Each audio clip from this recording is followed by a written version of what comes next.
I've had to go through my journals and things like that from when I was young and throw pages out. Probably should have burned them, but I don't want anyone finding my inner thoughts as a teenager with angst or just as a teenage dirtbag. But anyways, when I was growing up, we didn't have call display and all those things on the phones yet, thank God, because we caused a lot of trouble. And one night we were phoning random people. We were at my girlfriend's and her mother would go away, or at least just go away for the night and leave us unattended in the house with a telephone. And so we would crank call people.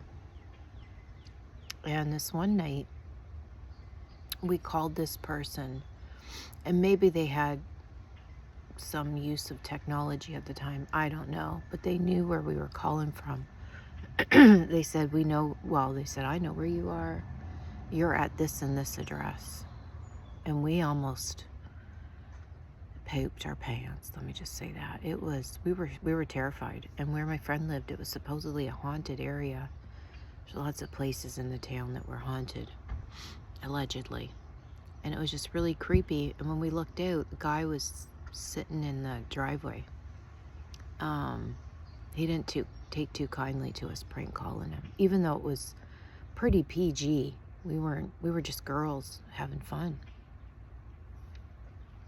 But this one gentleman that we used to call worked at a radio station. Now, if this is you or someone that you knew, when I'm telling my stories, I could give less of a crap. It's just me telling my stories.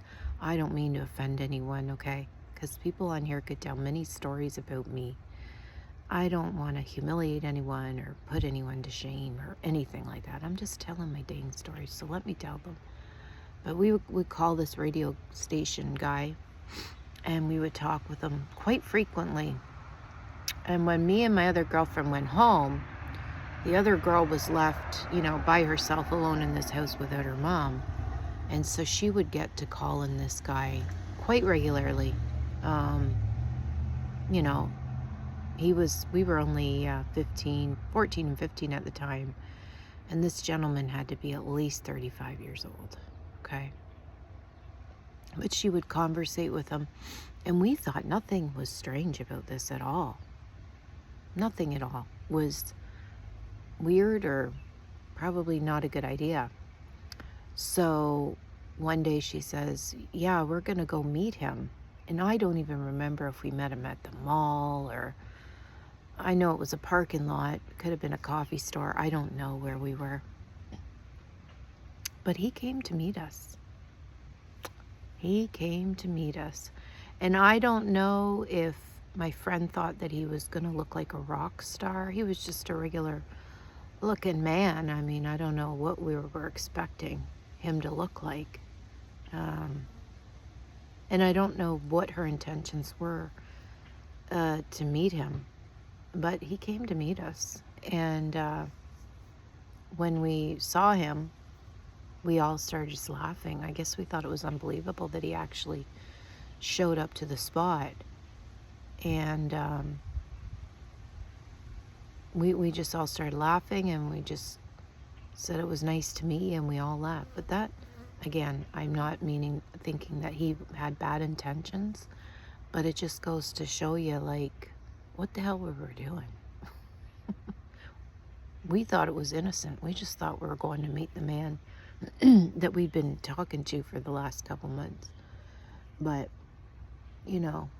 that's the importance of looking out and watching what your kids are doing. Because he maybe was just a guy that thought we were a fan and thought it would be all right to meet up with us in a parking lot. And he probably didn't have bad intentions, but he may have. So just another one of our dumb moves as teenagers, besides hitchhiking on the side of the road.